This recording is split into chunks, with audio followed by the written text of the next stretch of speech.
At Act Out, we don't have a fancy team or a fancy studio, obviously. We have me, a rickety tripod, and an underpaid cameraman. To help us keep acting out, please become a patron of our show. Visit patreon.com/actout.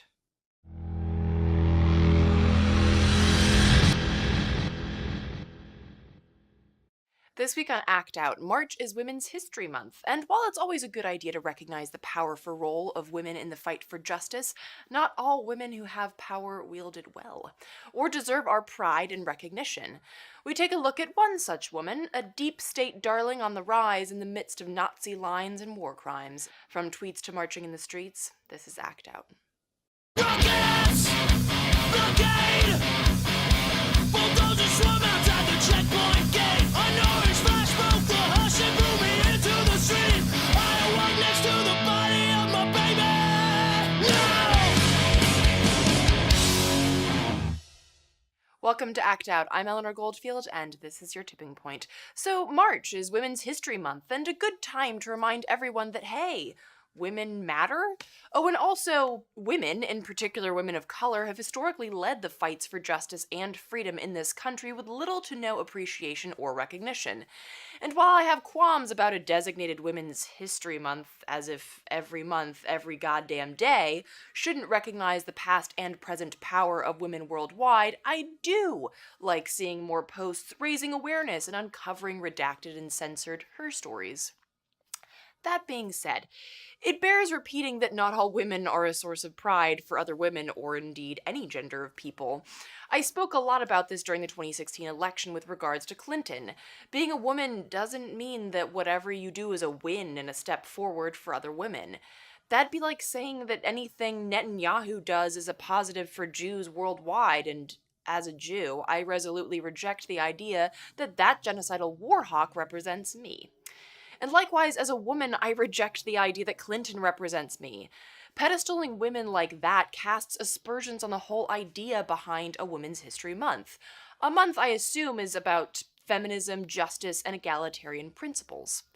So last week, Trump appointed Gina Haspel to the post of director of the CIA. If confirmed, she'd be the first woman to hold that post for more than 3 days, because technically, Moreau Park held that post for 3 days in 2017. But that technicality aside, this is no cause for celebration. Haspel's wealth of experience, as noted by former CIA Director John Brennan, essentially boils down to committing war crimes and gross human rights violations for America. Back in the early 2000s, Haspel was a senior official overseeing a top-secret CIA program that subjected dozens of suspected terrorists to savage interrogations, which included depriving them of sleep, squeezing them into coffins, and forcing water down their throats. At a black site in Thailand, she not only oversaw the brutal torture of at least 2 detainees, but also took part in it. In one case, a detainee was waterboarded 83 times in a month, and had his head repeatedly slammed into walls to the point that he could no longer remember his father's name. In a book written by an interrogator, Haspel is reported to have mocked the detainee's subsequent brain damage and suggested that he was faking, saying, quote, "Good job, I like the way you're drooling, it adds realism. I'm almost buying it." The CIA finally decided that he had no useful information and released him. Haspel would then be instrumental in destroying video evidence of those tortures, with her name appearing on the top-secret order to destroy the tapes so as to keep them from being seen by Congress. Now, one might think that being instrumental in not only the torture of detainees, but the covering up of said torture would carry with it some kind of punishment. But then one wouldn't know the empire very well. Despite the fact that the destruction of the tapes violated court orders as well as orders from the 9/11 Commission, and it was investigated by a special prosecutor and grand jury, Haspel was never prosecuted. Neither was she prosecuted for the torture itself. When Obama took office in 2009, he chose to not go after torturers, including senior officials like Haspel. In other words, she could be in jail. She should be.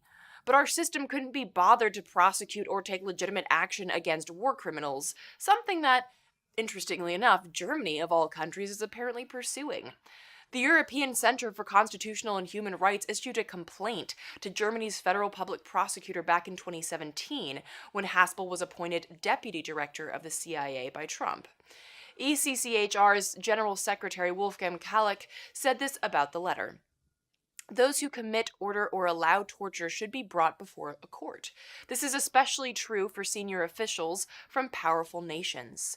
The prosecutor must, under the principle of universal jurisdiction, open investigations, secure evidence, and seek an arrest warrant.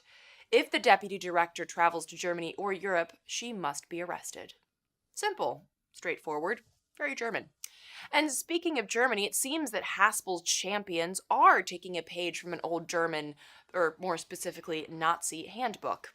Several in D.C., including a Texas representative, a member of Obama's National Security Council, and 2 former CIA higher-ups, have broken out the just following orders defense when talking about Haspel.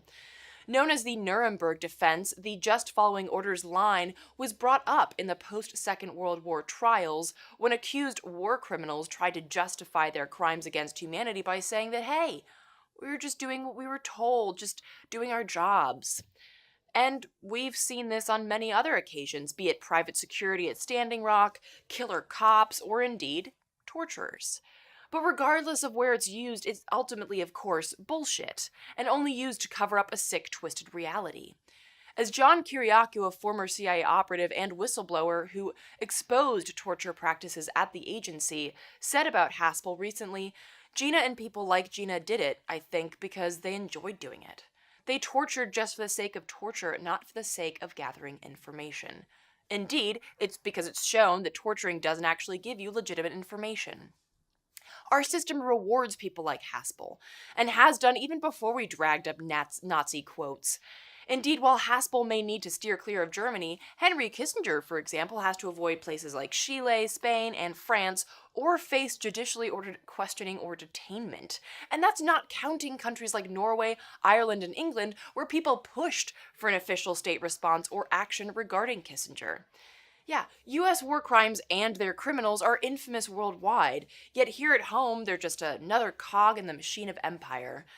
As Glenn Greenwald noted in a tweet last week, this isn't a radical departure for CIA. After all, Haspel did this under George Tenet.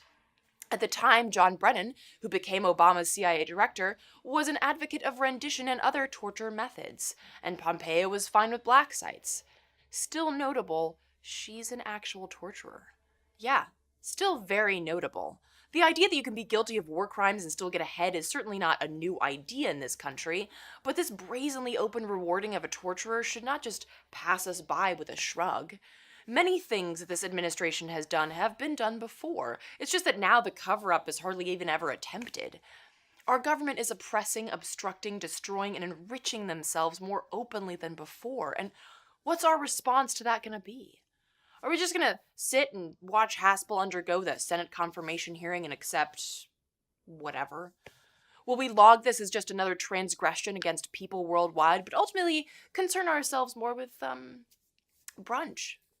Would we allow a sick form of twisted pride to arise when people congratulate Haspel on being the first woman to hold the post of director of the CIA? Because again, while this nomination speaks loudly about the military-industrial complex's control of our government, it also speaks to the horrifying aims that feminism has been allowed to encompass. Not least of all, the war machine itself. The CEO of Lockheed Martin is, after all, a woman. The fact that women, too, can rise to the position of murderers and oppressors is no point of pride. This is not a win for feminism and women's rights any more than Clinton's nomination or Palin's vice presidential run. The goal of feminism is not to raise predominantly white women up to the level of blood money moguls. The goal is to fight for justice. To fight for all women and the oppressed of any gender, like those Haspel gleefully tortured. No, this is not a win for women.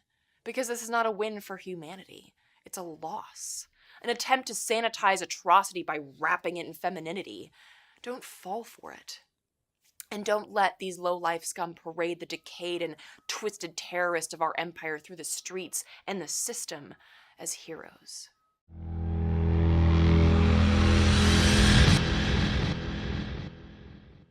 And with that, we will wrap this week's Dose of Dissent.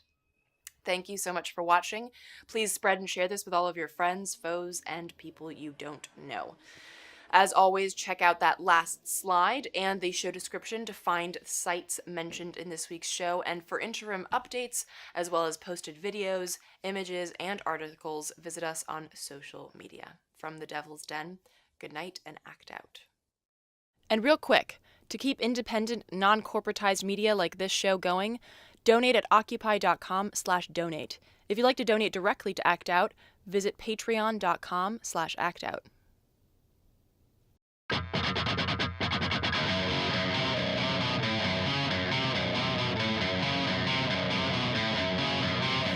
can hear the boots are stomping. Come on, boys, let's get some rocks to throw. I can't stand to hear my father cry anymore. Time we left one of you motherfuckers dead in the road. We've been backing up inch by inch. We got nowhere else to go. It's been too many years since you pushed and shoved my shove. I'm not a violent man, but